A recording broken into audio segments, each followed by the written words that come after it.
This is the Gutsy Health Podcast with Juanique and Tristin Roney. Well, hi, everyone. This is our very first podcast. We're really excited to do it. We've kind of been talking about this for a year. Welcome to the podcast. Yes. So we're finally here. I'm Juanique. And I'm Tristin. And we're married. Sometimes you'll be able to tell.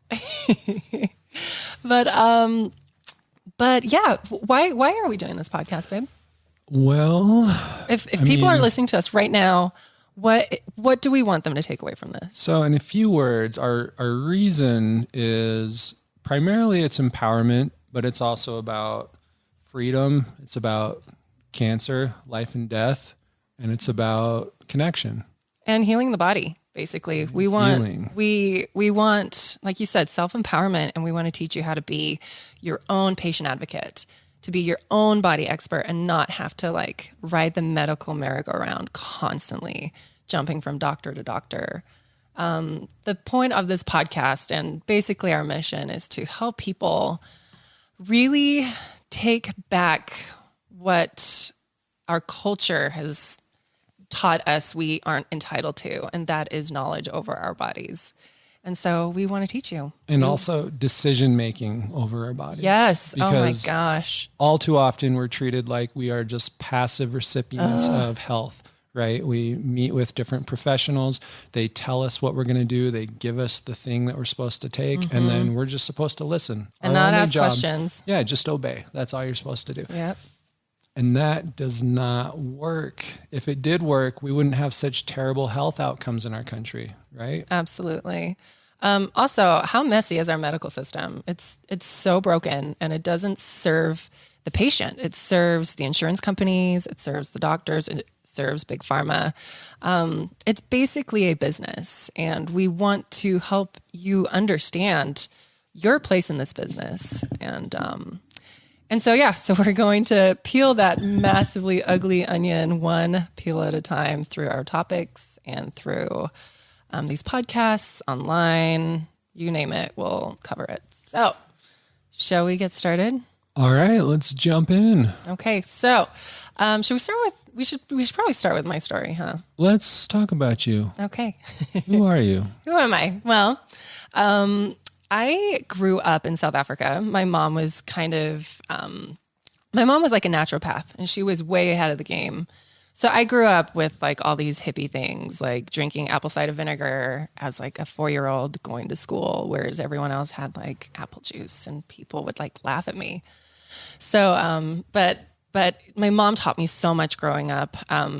Cut to my 20s after having Tennyson, my son, who is now 5, I was diagnosed with Graves' disease, which, if you don't know what that is, it's an autoimmune thyroid disorder where your thyroid is just super amped up, and like you can actually die from this. Like most people die of a heart attack if it's left untreated. Yeah, it's actually pretty terrifying. Even leading up to any kind of a serious event, before it gets there, things can be really scary because you don't know what's happening. You just know that suddenly you are revved up all the time, and your heart feels like it's going to explode. That was all cute, the time. By the way. We just did that in sync. I know.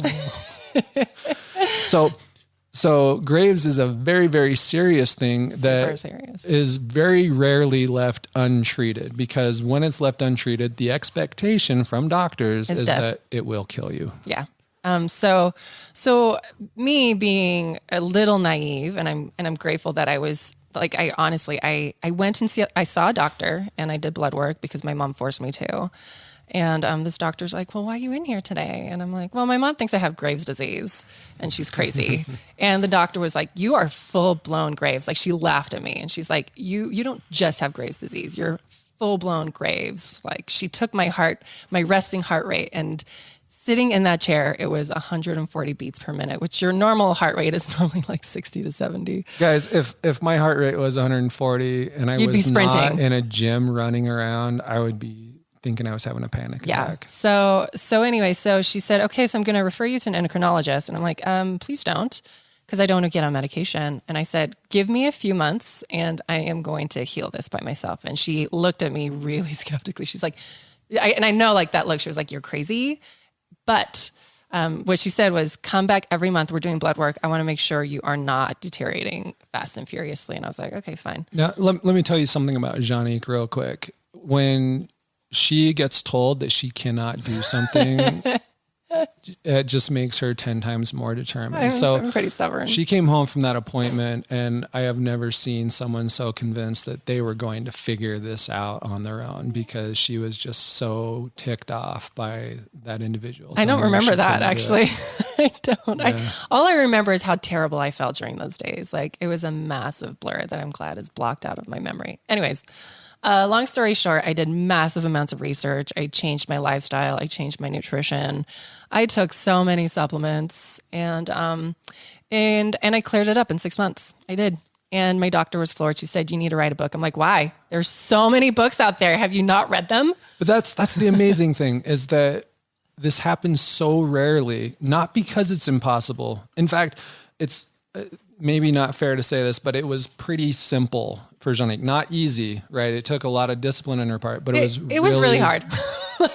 Remembering that, I was like, and it was hard because I felt so bad. Like, I was constantly sick. It was a lot of work, but the solution was not the solution complicated. Was simple. It was just fix the nutrition, find the underlying causes, fix the stress, support the body in doing what it does best naturally, which is to heal. The problem, though, is that no one ever gets an opportunity to do it, because your doctor is not going to say, oh, I have a nutritional protocol for that. They're going to say, oh, I've got either a medication or a surgery for that. Yeah. Right. Yeah. And so all these people are going through these life-changing treatments that they have no control over because they don't know better.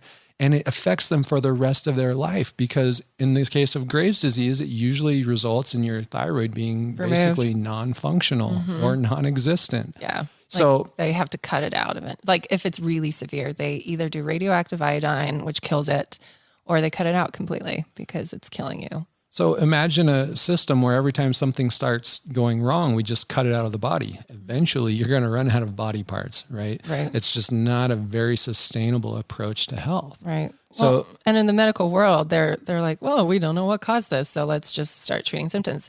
Whereas in my mind, I'm like, wait, let's start like tracing back my steps as to why this started in the first place. Like, what is the cause? What's the root cause? And doctors don't ask that. And it's not their job to ask that. They're not detectives in the health system. They are medical doctors that put your symptoms in a box and then match up medications for those symptoms. So they're not experts in root causes. They've never been trained in that. I mean, most doctors that I've spoken with, they often tell me their nutrition training in medical school is like 45 minutes. And I'm like, that's not a lot of time for something so significant in the human body. At best, it's a semester with one course, right? So they're getting, maybe a few hours a week. But most doctors, and it's important that we say most here because there are exceptions. There are lots of incredible doctors out there who have gone above and beyond their medical school training in order to become a better resource to their patients. Right. And those doctors are the ones that we're always seeking out and we're trying to connect people with. But when we speak about doctors, in quotes, what we're referring to is this general medical system that's been set up in our country to basically diagnose and medicate. Right. And that's it. They don't have time to do anything else. The system is not set up so that they have the ability, much less the knowledge, to get to the root cause of what's going on for people. Right. And that's why we need other resources. And that's why we are doing this podcast, because we want to help you find the resources that allow you to fill in the gaps where the medical system has left you hanging. Yeah. Now, before we go to your story, I just want to put a plug in for why my healing journey was so easy. I had spent my entire life being raised by a woman who ingrained in me that lifestyle is everything. And so I believed that, and I just jumped forward. Like, it made so much sense to me. So I was like, well, why can't, I know the body is designed to heal. Therefore, I'm going to take the steps to heal it. Whereas the majority of people out there don't, they have no idea. And so that, I do want to make that distinction. That was very clear to me. And that's why I was able to take the steps I took. Whereas most people, they're not very trusting of that. And so we hope that we can educate people enough that they can be trusting of their own body's mechanics and know that their body can do that. And that also brings up kind of your world perspective, which is something we'll be talking about a fair amount on the podcast. Like reprogramming culture, reprogramming like expectations, because the culture around our health is so broken. It's so, oh my gosh, it's depressing, really. When it comes to research, scientists and doctors love to talk about the placebo effect and how it's proof that something isn't actually working. But when you get down to it, the placebo effect could be the most important thing in healing. And it's not just to say that, well, you thought it was going to happen and therefore you noticed something that you wouldn't have noticed otherwise. This is a much deeper and more meaningful change than the placebo effect ever gets credit for. And it single-handedly could be what heals a person as long as they've got the right mindset. Now, we're not saying this podcast is about placebo effects, obviously, but yeah, it's like stress, mind over matter. Like we're going to be talking about all those things. One of the things Juanique really likes to say is where thoughts go, energy flows. Yes. I got that from Tony Robbins. She got that from one of our heroes, Tony Robbins. And it is so true. And so what we are going to do, among many other things, is try to get your thoughts into the realm of what is possible for you. Not where you've been, not the things that have failed, but what could happen that would change everything for you if you were to just give it a shot, have the right resource, have the right knowledge. Exactly. The right people coaching you through that. Anyway, should we get into your story? Real quick, I want to mention Juanique's mom one more time. We keep talking about her, and she's actually really important to what we do. Her name is Cecilia, and she is one of our mentors. She is one of our business partners, and she is just a brilliant encyclopedia of natural health knowledge. She's got 35 years of, 34, 33 years of clinical experience. Yeah, I always just say 3 decades because that is a really big number. But she's going to be on this podcast a fair amount herself. We're going to try to get her on here at least once every month or so. Exactly. Depending on how schedules work out. But she is a fantastic resource, and she's from South Africa, so she has this incredible accent. Juanique's from South Africa too, but she's sold out. So if you're wondering, well, how can a South African sound like an American?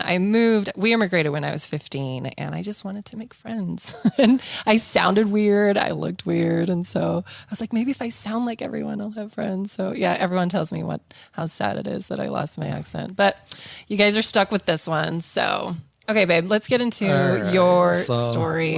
Let's talk about the boring person in the group here. You guys, this story. And I know we're dragging our feet because we hate talking about this. We talk about it all the time, but it's still never fun. And it always brings up a lot of old feelings, but a lot of trauma. It's all right. I've been working on this lately. So really, it's a good test run for me. Good job. So just to give a little bit of background on me, I have a master's degree in contemplative psychotherapy, which is like Buddhist meditation.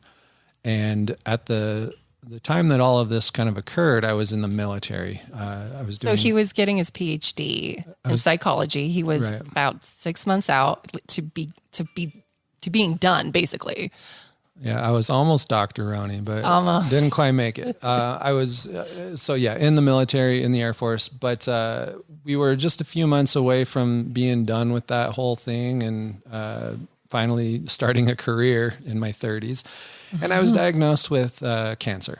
Stage 4 colon cancer, mind you. It came out of nowhere. Nasty one. We did not expect it, but there it was, and it derailed everything for me, right? I ended up having to withdraw from my program that would have helped me finish my PhD, and because of that, I also ended up leaving my PhD program. So I did not get to complete that journey, but it led us on to a completely different journey. And I don't know, how much detail do we want to go into of the actual... I think people would like the details. And I think it's important that we share the story so that people know where we're coming from. So when I was first diagnosed, we only thought that it was stage 3 cancer. And in the military, stage 3 is actually an acceptable level of cancer to stay in as long as you get treatment and it's successful. So So just backing up a little bit. So when we found out, like the reason why he even got tested in the first place was because he just like his symptom was he just couldn't poop. No other And symptoms, right? I didn't have none. blood in my stool. I Nothing. didn't feel sick. I wasn't weak. I wasn't losing weight. None of the telltale signs of cancer other than it was just a little bit difficult to go to the bathroom. So we in June of that year, we moved to San Antonio, Texas, away from family. I fall pregnant immediately. And then a few months later, it was actually the same day I was getting my 20-week ultrasound. We were in the same hospital. Tristan was getting a colonoscopy. And I finished my ultrasound. I go 3 stories up. And I remember walking into the room and asking the technician how Tristan was. And she gave me this like really grave look. And I was like, I had like red flags immediately. I was like, what is happening? And that's when they mentioned like they couldn't get the, what is it? The camera? The colonoscopy camera. They couldn't get it. It's too big to get past the tumor. The tumor. They even switched it out for the pediatric camera, which was smaller, and even that one couldn't get by. So that kind of gives you an idea of how large this tumor was. I believe it was about 5 inches, although I don't know which direction. Right. But the important thing is that it was massive, right? This was big. a very progressed disease by the time we realized it was there. And so, you know, you can imagine all the thoughts that were going through our heads, all of the fears and questions and everything like that. It was an awful time for us. Terrible. But it forced us to face a lot of our demons, things that we may have gotten away with not looking at for another few decades. But I don't have any demons. What are you talking about? yeah, I What mean, demons my are you demons. talking about? I should be more specific. They were purely my demons, none of Juanique's. So we got to face these, and that was actually a really important part of our journey because it forced us to look at ourselves differently. It forced us to actually start looking at possibilities rather than what had happened in the past, because what they were telling me, according to the statistics, my odds were not good. Even like before we 5% knew survival rate. even before we knew it was stage 4 cancer and we thought it was only stage 3, the survival rates are like 4 to 5%. That's not good. So we had to start telling ourselves a very different story, and the doctors were not going to help us. No. Right? The doctors they're just so bad at giving people what they consider to be false hope that they would rather not say anything than tell you what they're really thinking, which is sayonara. Well, and what I remember, like going to your oncology appointments, and like we would find massive amounts of research to integrate with his chemotherapy. And we would like email it to the oncologist or bring it to the oncologist, and he wouldn't even look at it. Like he wouldn't discuss it with us. And I was like, I'm like, you say you're trying to help us, but you're only wanting to help us in your lane. Like you're not willing to look at other options. You're not willing to discuss how to better approach this. I even remember, and this is, again, I go back to patient advocacy. It had been months, like after chemo and radiation and like surgeries, I remember going to the oncologist and being like, have we even checked his mutation type? Like, have you guys done any kind of biopsy to see what mutation it was? And they hadn't. And I'm like, how can you not check the mutation? Because certain chemotherapy drugs work better for different mutations. Why wouldn't we want to check this? Like, why wouldn't we want to get more specific? Why are we putting everyone through this exact same protocol when everyone's cancer mutations are different? And so that's when I really started. I mean, and we were like 6-7 months already into our cancer journey when I started getting these massive aha moments of they are not going to go the extra mile for us. Like, I'm going to have to do this. I'm going to have to find this information. I'm going to have to push for more testing, more blood work, more treatments, because they weren't going to do that for us. Right. So we're getting a little bit ahead of ourselves though. So as you can already tell, probably, we did opt to do the conventional treatments. I went through radiation, chemotherapy. How many rounds of radiation? Was it 35? 30? It was 5 times a week for 6 or 7 weeks. 6 weeks. I think it was 30. Anyway, somewhere around 30 to 35 rounds. And you were also taking a chemo drug at the same time. I was doing an oral chemo drug during that time. Then I got a week off, and then we started the actual full-on chemo where I had a port put into my chest and they inserted the chemo. It was a drip for like 4 hours at a time. And I would do that every few weeks. Every 3 weeks. Every 3 weeks, right? Yeah. And I would do oral chemo in between that as well. So it was a lot of chemo, a lot of radiation. I had how many surgeries? I got 5. At least 5. I mean, if you count 5. the minor surgeries, like putting in the port port and everything, it might have been even more. But during all of this, it was an experience of helplessness a lot of the time, because we found out pretty quickly that our oncologists were not necessarily going to listen to what we had to say. I mean, they would listen, but they wouldn't do anything about it. Right. I remember bringing the research about using drugs that prohibit vessel production in the body from the tumor cells, and the oncologist being like, "Well, we'll try that when we need to." And I remember thinking, when we need to, like when he's on death's door, is that when we're going to need to? Like his body won't even be able to take any more drugs at that point. Like, when is this point of need to? Because like it didn't, like, in my mind, I'm like, you guys are just telling me that to placate me, right? To be like, keep quiet, stop asking questions, we're in charge. Now my experience is not the experience of everybody, and mine might be on the extreme side of things. I was in a military training hospital, which means that not only was it military individuals, which means everything is very by the book, but it was a training hospital, which means they had a lot of students, right? Residents who are still learning. And because of that, protocols are extremely important to them. But even like, because it was a training hospital, they had the latest and greatest, according to them. They had the latest in the research and like they were ahead of the game compared to most hospitals. Right. And I remember them constantly bringing that up. And I was like, you guys are so archaic. Come on. Anyways. So there was that experience. And then, after 9 months of this, was it 9 months? Basically, so. 9 months, we go in for a follow-up scan. And when we meet with the oncologist, who, by the way, brand new oncologist, we've never met him before this day, because my old oncologist had been transferred to another base, hospital, right? Military. Yay. So we show up, we meet this guy for the first time, and he jumps in and basically says, "So let's talk about these lung metastases." And we had never heard about these before. Like, it was brand new information to us. Right. And so we stop and wait a second. Can you say that again? He's like, "Oh, you didn't know?" Well, you had the nodules in your lungs that we were keeping an eye on. Right. You know, they were like, they could just be benign. We're not sure. They're not showing up on the PET scans. And so we kept our eye on them, and they hadn't really grown until after all this treatment. Right. And then all of a sudden, boom, they got bigger. And we're like, what? Like, isn't the chemo supposed to stop this? No. So we made a huge mistake at that point, and we said, "Listen, we want you to just be completely really honest with us. What are Tristan's odds here?" Right. And he said, basically, not good, like 5%. If we're lucky, you might get 2 years. Yeah. And that was, I remember that day was like one of the worst days of my life. Like, it was really, that whole weekend was just, because we found out, was it a Friday or a Thursday? And I remember this dark veil over like my mind and my soul all the way through until Sunday. Yeah.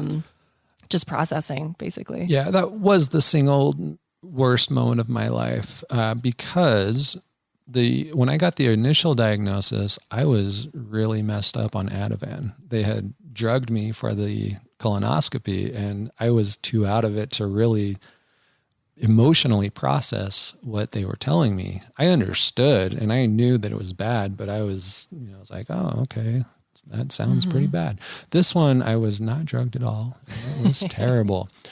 And yeah, just like Juanique, it was a few days of darkness and having to regroup and once again face those demons and figure out, okay, what is my story now? Because the story that I've been handed is a very short one, right? It's going to end out really soon here. I'm just going to die. That's not an acceptable outcome to me. So how am I going to rewrite this story? Or more importantly, how are we going to rewrite this story so that our family has a successful ending, that we turn this into something beautiful? Yeah. And that was kind of really the birth of this whole movement that we're trying to create here. Well, I remember, so it was this Sunday where things started turning around for me when so one of Tristan's cohort groupies, what do you guys call each other in the military? Yeah, groupies. Definitely. He texted Tristan and said, listen, can my wife and I bring you guys food? And we said, yes. I'd never met these people before. And I'll never forget this. Jamie comes over with Marcelo, and she it was amazing because she brought this meal. She's like, everything's organic. There's no sugar. And I was like, how do you know how I eat? But she knew. And she said, I want to tell you something. I met this lady in the health food store back in Denver when they moved from Colorado for the military back to Texas. And she said, I met this lady, and she told me she had breast cancer and she was trying curcumin and her tumors were shrinking. And she said, you should really start researching curcumin. And it was almost like a light switch turned on because I was in this blackness, this veil had just completely destroyed me. And she turned this light switch on. And I remember from that day forward getting into this frenzy of research. And then that's literally what I did for months. I probably spent 8 to 15 hours a day researching. Mind you, I have a 6-month-old and a 3-year-old. And I just remember honestly, those next few months, all I remember was sitting on my phone or a laptop, researching, putting kids down for naps, researching, making food, researching. Girlfriends would ask me to go out with them. And I'm like, I'm sorry, I can't, I'm onto something. I'm in the zone. And it was as if these massive epiphanies started happening. And that's when, I don't know, should we start talking about the clinic? That's when I came to Tristan one day and I said, Tristan, I think we need to buy a hyperbaric oxygen chamber. And he's like, a what? And I'm like, no, a real hyperbaric oxygen chamber, the kind you get in hospitals. So do you remember when I said that Juanique doesn't like being told that she can't do something? So try telling her that her husband's going to die and she can't do anything about it. These machines are serious business, guys. Each one of them, I mean, if you were to buy them brand new, they would be $500,000. But even used, even if they're 30 years old, you're still looking at well over $100,000 to get a whole setup there. So when she came to me and said, we're going to do this, my initial reaction was a little bit skeptical. I was I'll be honest. We're selling our house. We're buying these chambers. We're going to get you better. We're going to start a clinic. I wish I could say that's the only time that's ever happened in my life, but it seems to be a regular occurrence in our family. What do you mean? You coming to me with a ridiculous plan, and it actually happens. Sometime we'll talk about a house that we live in right now. Oh, geez, we won't talk about that. But yeah, so long story short, we leave Texas. We get back to Provo, and we start installing this hyperbaric chamber. And then we got the ozone sauna, the HOCAT, which stands for hyperthermic ozone carbonic acid transdermal therapy. Nailed it. And then we didn't just start our own clinic. We kind of moved into my mom's pre-existing clinic because remember how my mom is this naturopath hippie from South Africa. So she already had a clinic where she did consultations and all kinds of things. And so she was graceful enough to be like, sure, bring this stuff in. So we literally revamped everything. And we brought in this massive amount of machinery and just went to town. And not only that, but then we brought in the hair DNA analysis, and we're bringing in all these other programs and creating this holistic center where people can come because they can't find answers anywhere else. And so when people ask us, what are we? We're patient advocates because we have been in that space of helplessness where doctors couldn't help us. No one could help us. Medicine couldn't help us. No one could give us answers without paying hundreds of thousands of dollars and going to either Europe or Mexico and trying to find answers there. But then that would be like $1,000 to $2,000 a week for treatment from these people. I remember saying to Tristan when we were talking about buying these hyperbaric chambers, I said, we need to create a clinic that has soul, that has a purpose, where we are, because this is what happens. And I don't remember who told me this, but it's stuck. And I wish I remember who told me this, but they said, when you get cancer, look for the vultures, because everyone is trying to make money off of you because you're desperate. You will pay anything to not die. And so then people are like, right. And it's true. Like, people sell their homes to go to these clinics in Mexico or wherever to get a second chance. And a lot of times, like, it doesn't work. And not only that, but now you have no money and you're completely bankrupt. And so I told Tristan, I said, when we create this clinic, we're going to be patient advocates. We're going to have a soul. We're going to help people. And we are not going to nickel and dime them for everything. We're going to make it affordable, and we're going to be on their team and educate the heck out of them so that they know how to make the best choices for their healthcare. And I think we do a pretty good job of that. Yeah. I mean, we at least try, and it is an obligation for us because we are lucky. I know our story sounds tragic in a lot of ways, but we have been so fortunate because in spite of this terrible diagnosis, the stars lined up perfectly for us. They really did. I was in the military when I got diagnosed, which means that they covered all of my treatment, which is probably well over $1 million at this point. And we had these fantastic resources in our parents that were able to help us both emotionally and materially and, gosh, in so many different ways. Right. I mean, both of our parents spent way more time in San Antonio, Texas than they ever expected to in their lives, just helping us out, helping us with our kids while we were dealing with everything. And both our parents helped us get this clinic going, basically. It Absolutely. was a team effort. We had a tribe help us. And so we were very blessed in that sense. And because of that, it is an obligation for us to help others and to sort of pass it forward, pay it forward, something it forward. That's good. Yes. All right. So since that time, this all happened. It started in 2016 in November. And then I really did my last treatment in September of 2017. And at that point, we kind of gave up on the medical world because they gave up on me. They told me that all they could really do for me is put me on chemo for the rest of my life. And that might extend my life a few months, but I would be sick the whole time. Right. And I don't know about you, but the prospect to me of being sick for several years and then dying anyway was not that appealing. Well, and part of me was like, why are we giving him a drug that clearly isn't working? Like, it didn't shrink the tumors in his lungs. They actually got worse. Like, why would we poison his body? Well, I mean, to be fair, they were ready to experiment with other drugs that were... Yeah, experiment. Right. I mean that's what it is, right? In medicine, it's a practice. And that's because if they had it figured out, then they wouldn't ever have anyone die. And I was like, heck no. I remember you were actually getting ready to sign the papers to be like, sure, let's do more chemo. And I was like, what are you doing? It was chemo brain. Give me. It was chemo. I was like, why are you doing this? Like, I said, stop. Let's go home and talk about this and look at our options. And I'm so glad we did that. Yeah, and we ended up consulting with a few other oncologists. We did. I guess at least we went two to the other Block oncologists. Clinic. We went to the Block Clinic in Chicago, he's kind of a renowned integrative oncologist. He does chronomodulated chemotherapy, which is fantastic. And if anyone in my family had to do chemo, it would be at the Block Clinic. Like, that's how I would want it administered to them. But his clinic also takes into account the rest nutrition of your and soul, stress right? And exercise. And I remember the one thing he told us was the most important thing you can do is get good sleep.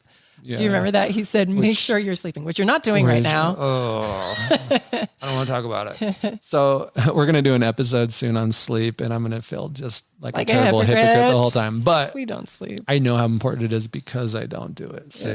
So we went out and we spoke with him. We got some really good advice. We went to MD Anderson. We also went to MD Anderson, which is the #1 cancer clinic in the entire of the USA. And I'll tell you, that is a big business down there. That place was massive. It was like Disneyland for cancer. I'm pretty sure like half of Houston supports MD. Like MD Anderson brings in like half the amount of money that Houston makes period. So overall, I would say it was less helpful than the block clinic, but they did confirm a lot of our kind of expectations about what would be most helpful for me. So anyway, at that point, we started doing our own thing. That's when we decided to get the big machines and put them in our own clinic. And I changed my diet. I had been working on my diet half-heartedly, but at that point, I went very serious with it. Game, yeah. And we went essentially vegan for a year. Yeah, I did the vegan thing for over a year, and we just did a lot of things differently. I left the military. Now,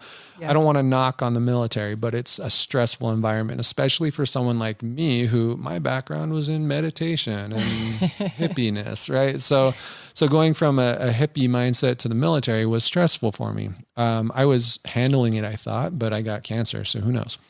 Now, leaving it, though, was huge for my mental well-being. And going back to that being really fortunate, during this time, I had the flexibility to not work, which meant that I was able to focus almost entirely on my own well-being and being with my family. And I think that was also a huge part of everything. It was. So here we are. It's been almost 2 years since my last treatment. Yeah. And I am still going strong, everybody. Feeling amazing. I work out as much as my time permits me to. Yeah. I do. I feel great. Better than you ever have, right? I feel better than I ever have. Well, yeah. I think if you got more sleep, then you'd feel better than you ever have. I think if we didn't have two small children, you would feel better than you ever have. Yeah, we have two small children, and they like our bed more than they like their own beds. But, so we get kicked all night long, basically. Anyway, different things. So anyway, my story is a success story, and we're not telling you this story to say, look what we accomplished. We're awesome. And also we can help you accomplish the same thing. We can't guarantee that. I would love to guarantee that, but we can't guarantee that. The reason why we tell the story, though, is because it is our own journey to self-empowerment, to self-determination, right? And that is what we really want for you, for everybody, is to have the power in your own life to take your health back, to be responsible for your own physical, mental, and emotional well-being, and become healthy again. Stop letting other people dictate what you feel like every day, because they're not very good at it. We are not good at healing people in our country the way that we've been doing it for the last couple generations. No, we're not. Not at all. So yeah, if it's not working, why do we keep doing it over and over and over again? I mean, we see in our culture, like, people don't get better from medication. They have to keep changing their medication. And when no one is looking at stress and lifestyle and nutrition. And so anyway, so we created the clinic. Tristin started doing treatments. And now what we do is hyperbaric, ozone, nutrition therapy. But with a lot of our clientele, we go, one of our podcasts is going to be the nutrition pyramid that we have created and the importance of nutrition. Health pyramid. It's way bigger than nutrition. Yeah, sorry. The healing pyramid, I should say. The healing pyramid and what healing should look like and how it should be prioritized. And at the bottom of that pyramid is nutrition. Like a lifestyle change needs to be had in order for people's bodies to be able to heal. Because if you think of your body like a house, right? And your house that's constantly under construction, how can you repair that house if you have no materials? And we get our materials from food. And so are we getting good materials or bad materials? Are we building our house with sticks or are we building them with bricks? Well, and imagine if your house started falling over and you call a contractor over and he says, oh yeah, you need a new paint job. So I'm going to recommend this really expensive paint and that should really fix it up. And you would look at them like they were insane, right? Because clearly paint is not going to do the trick here. But that is basically what medication is if you are not addressing the more fundamental issues with your health, which get back to that nutritional piece, which get back to that spiritual and mental well-being piece, right? The social, there's so many things that need to be addressed before medication is even on the table, unless it's an emergency situation. Right. So when we started our clinic and we started doing the hair DNA analysis and recommending treatments to people, what was really interesting was we would find all these answers like nutritional deficiencies, and we would give them a list of foods to eat. And what was so frustrating was no one was actually implementing these changes. And so it took us almost 2 years to figure out why. Like, we're giving you answers. Why can't you implement this? Like, why is it so hard? And we realized that we're not just asking people to eat better. We're asking them to completely revamp their lifestyle and their culture and basically everything that they've learned about food. The reason why we figured this out, though, is because it wasn't nobody that was following the recommendations. It was far too many people were not following the recommendations. Exactly. But we would get these fantastic success stories, and enough to keep us going, obviously. But those success stories were what taught us this really key principle, because they wouldn't just go and take our recommendations and start implementing them. They would dive in head first, right? They were addressing everything with enthusiasm. Totally. They were passionate about this, and they were the ones that got the results. Yeah, exactly. We create these meal plans, and they would do the meal plan to a T. They would address the stress. They would take their supplements. And so we would see these phenomenal results. Oh, and there's one more really important factor too, which was that they believed it was going to help them. Yes, absolutely. And so we started looking at all of these incredible like success stories that you wouldn't believe. And then we started looking at those that couldn't follow through. And I remember having this epiphany of it's not the meal plan, it's the culture around food. Like, how do we reprogram a complete lifestyle change? Like, because food is so emotional, right? The most addicting substance on the planet is sugar. It's followed by salt, followed by cocaine. We can argue about where salt falls in there. Okay, but sugar is the most addicting substance on the planet. How do you take a drug addict whose drug of choice is sugar, which is then normalized by culture, and then be like, okay, go cold turkey from now on? It doesn't happen. And that really is our issue. Our culture is addicted to sugar. It is. Right. And so I wasn't just asking people to eat healthy. I was asking them to completely change their lifestyle, and a lifestyle that they have been used to for decades, a lifestyle that they were trained in from childhood.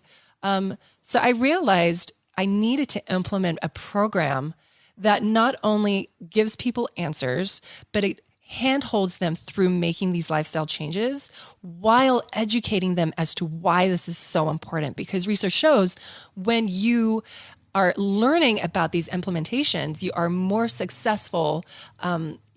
You follow through more often. And so I remember telling Tristin, I'm like, we need to give them the meal plans, and we need to constantly educate them, and we need to coach them through it until it becomes so ingrained in them that it's natural and normal, because it's not a diet. Diets are short term. Again, I keep going. It's lifestyle shifting. It's cultural shifting. It's expectation shifting. And that is what this Gutsy health program is that we created because of our experience in the clinic. And I'm not kidding. The one thing that we don't do with this program is move into your house. Right. Because that is the only way we could take this to an even simpler level. As it is, though, we're doing everything but that. So all that you have to do is show up. Right? Basically. All you have to do is show up and follow this step-by-step process. Yeah. And most importantly, trust it. You've got to trust the process. It's proven. It's been done over and over again with success. You just have to get on board. Yes. Well, I remember back actually when we lived in Texas 3 years ago. And so what happened when Tristin was actually diagnosed with cancer was his mom, Kim, flew out to Texas, and she completely took everything out of my pantry. She taught me how to cook massive amounts of vegetables and soups and all kinds of things that weren't intuitive for me. Like, cooking good food, healthy food, is really intimidating, because how do you make it taste good? Where do you start? Where do you even start? And so Kim handheld me through this process. And I remember she had left, and it had been like a week in my new lifestyle. And I remember thinking, how do I teach other people to do this? How do I recreate what Kim created in my life? Because now I was cooking massive amounts of vegetables and making these incredibly tasty soups. And like my Tennyson, because I only had one kid at the time, but I was like stupid pregnant. And he was starting to eat it. And I remember being like, people need to know this. People need a Kim in their life to help them, take them through this process, to revamp them, because it is scary. It is daunting. It's intimidating. And so if you want to rent Juanique for a month, it's only $5,000 a week. She'll move in and do what my mom did for her. I don't know. I don't think my boss would be happy with that. And by my boss, I mean my children. Like, they wouldn't be happy with that. All right, fine. $10,000 a week. No, they still wouldn't be happy. Final offer. So basically, from cancer to creating a clinic to trying to educate people on these lifestyle changes, to realizing that changing people's lifestyle is actually really, really massive.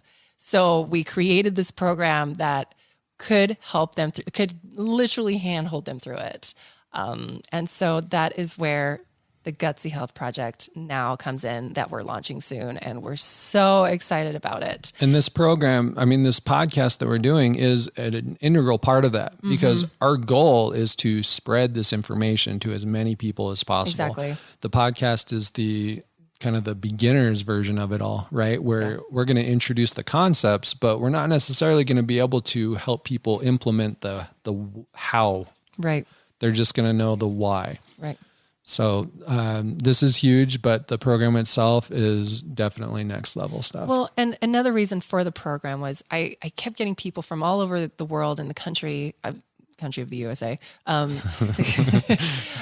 message me and be like, I wish I could come to your clinic to get treatments. And I said, you don't need to be here.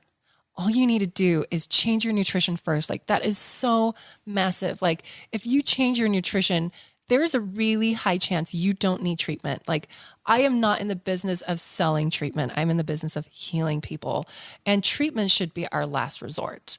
And so I kept telling these people all over the world, like, try the nutrition first, implement these changes first, see what your body can do by itself to heal itself, and then we will fill in the missing pieces. And so the Gutsy Health program, the Gutsy Health membership, like, that can be done from anywhere. We are coaching you every day. We're giving you your meal plans. We're doing private classes. We're giving you courses to do that are designed by us so that people can feel empowered and become their own experts, so that they know how to advocate for themselves, for their spouses, for their children. And basically, I don't want to say this because it might sound weird, but basically become us and fight for their better than us, become better than us, so that they know how to fight for their health and their wellness, because everyone is entitled to having health. And we just don't know how to navigate that. We don't know how to navigate the medical system. We don't know where to start looking. It's extremely intimidating. So that's what the Gutsy Health membership program is all about, is basically having us on your team every day, teaching you how. And I think it's also important to mention that we don't just teach this and talk about this. We live it. Yeah. Our nutrition is fundamental in our lives. We're not perfect. We definitely... We don't expect perfection either. No. Because everyone's human. We don't. But on the whole, our diets are really good, and we have a relationship with food that makes that fairly easy for us. Yeah. And so when we talk to you about these things, we're not just talking from our pedestal in abstract terms. This is stuff that we've lived ourselves. It's stuff that we have worked with other people and doing. We've experimented, sometimes very unsuccessfully. Yeah. And even like reprogramming our children, well, Tennyson, especially, oh my gosh, he's such a good eater. It's incredible. But he hasn't always been. No. We went through some tough times with him. It took almost 3 years to get him to this point where he's now turning down candy. He's eating tons of vegetables. He's experimenting with new vegetables. it's taken a lot of work. And that's huge. He's a 5-year-old kid and he literally turns down candy after I give him permission to eat it. Right. It's amazing. That's a big deal. And so, but even in this membership where we're going to help teach moms on how to feed their kids healthy food, like we're going to be real and say, it's going to take some time, but you have this online community to support you and remind you you're doing amazing. And not only that, but you're going to hear other mom stories too. So you don't feel so alone and you don't have that mom guilt following you as well. And community is everything. Having a tribe with similar interests and similar goals is everything. It can make or break you. And so, and a lot of people, when they're implementing these changes, a lot of time their spouses aren't on board, their kids aren't on board. So having your tribe online, just supporting you through that, could be the game changer for you. Absolutely. The reason why so many of us are in a mess when it comes to our health is because we live in a tribe that does not support good health. Exactly. So if we can just change that and make the primary health tribe the one that supports good health, then we can change everything. Yep. And yeah, I guess that's it. That's everything on my bullet point list that we're supposed to talk about. I think we probably got it. I think we covered it. Yeah. So thanks for listening, you guys. We're really excited to start this. So yeah, I hope you stick around on this journey of self-empowerment and advocacy. And we'll see you next time.